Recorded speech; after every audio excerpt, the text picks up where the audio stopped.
डंक ड्रामा में जैसा कि आपने देखा, अमल की सारी मकारियां खुलकर सामने आ गई हैं।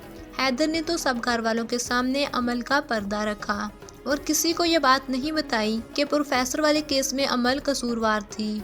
लेकिन अमल ने सब घर वालों के सामने हैदर को कसूरवार बनाया और फिर सारी बात का इल्ज़ाम और अपनी शादी के इनकार की वजह भी हैदर को बनाने के लिए उसने हैदर से मिनाल की शादी करवा दी और सब घर वालों को कह दिया कि हैदर की पसंद की शादी है, जबकि सब घर वाले हैदर को ही कसूरवार समझ रहे हैं कि इसी की वजह से हमारे घर के मामलात ख़राब हुए हैं।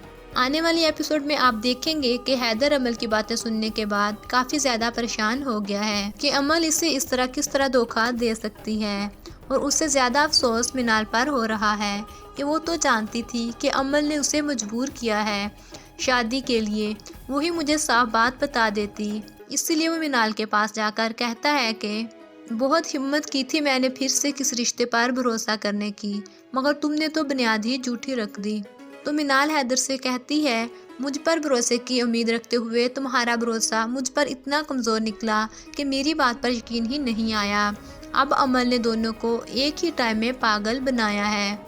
मिनाल के साथ हमदर्दी दिखाकर उसे मना लिया, जबकि हैदर की शादी करवाकर सब घर वालों के सामने अमल हीरो बन चुकी है। यही वजह है कि अब हैदर का बाप मिनाल के साथ साथ हैदर पर भी गुस्सा करता है और अपने बेटे से कहता है कि मिनाल जी जानते हुए भी कि तुम्हारा और अमल का क्या रिश्ता है, फिर भी इसने अपनी मोहब्बत के जाल में तुमको बसाया है। तो हैदर अपने बाप से कहता है कि अगर मैंने अमल से शादी नहीं की तो इसकी वजह मिनाल कभी नहीं थी, ये तुम लोगों से झूठ बोला गया है, असल सच्चाई कोई और है। तो इतनी देर में वहाँ अमल भी आ जाती हैं और वो कहती हैं कि मैं असल सच्चाई बताती हूँ।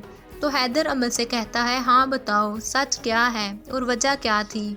हैदर अमल की मकारी देखकर ज़्यादा गुस्से में आ जाता है, तो हैदर की माँ हैदर को चुप करवाने की कोशिश करती है, लेकिन हैदर कहता है आज मुझे चुप रहने का ना बोलिएगा प्लीज़। तो हैदर अमल से मुखातब होकर कहता है, हाँ बताओ तो क्यों तोड़ा था मैंने तुमसे रिश्ता, तुम्हारे उस झूठ की वजह से जो तुमने प्रोफेसर पर बांधा और जिसकी वजह से उसकी मौत हो गई।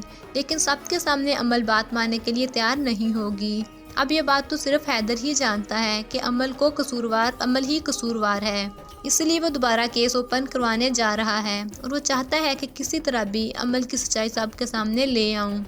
लेकिन अमल हैदर पर लगे हुए सारे इल्ज़ामात का फ़ायदा उठाती है और वो जानती है कि हैदर की बात पर घर में कोई यकीन नहीं करेगा, इसलिए वो हैदर के पास कमरे में जाती है और हैदर से जाकर कहती है कि हम दोनों अकेले हैं कमरे में, दरवाज़ा भी लॉक है, तुम्हारी बात पर कोई यकीन नहीं करेगा, तुम्हारा बाप भी तुमसे ज़्यादा मुझ पर यकीन करता है, इसलिए अमल हैदर पर हरासमेंट का इल्ज़ाम लगा देगी। इसके बाद आप देखेंगे कि हैदर के भाई सफ़ीर को जब बात पता चलेगी तो वो अपने भाई से और ज़्यादा लड़ेगा, जबकि दूसरी तरफ प्रोफेसर की बीवी जो लोगों की बातें सुन सुनकर इस कदर तंग आ चुकी है कि इसने अपना घर ही तब्दील करने का फैसला कर लिया है। पहले तो लोग सिर्फ तंग ही करते थे, लेकिन अब लोग आकर उसके घर की दीवारों पर गलत गलत जुमले लिखकर चले जाते हैं। तो देखते हैं कि हैदर और प्रोफेसर की बीवी प्रोफेसर को सच्चा साबित करने और अमल की गलत साबित करने के लिए कामयाब हो जाते हैं या नहीं।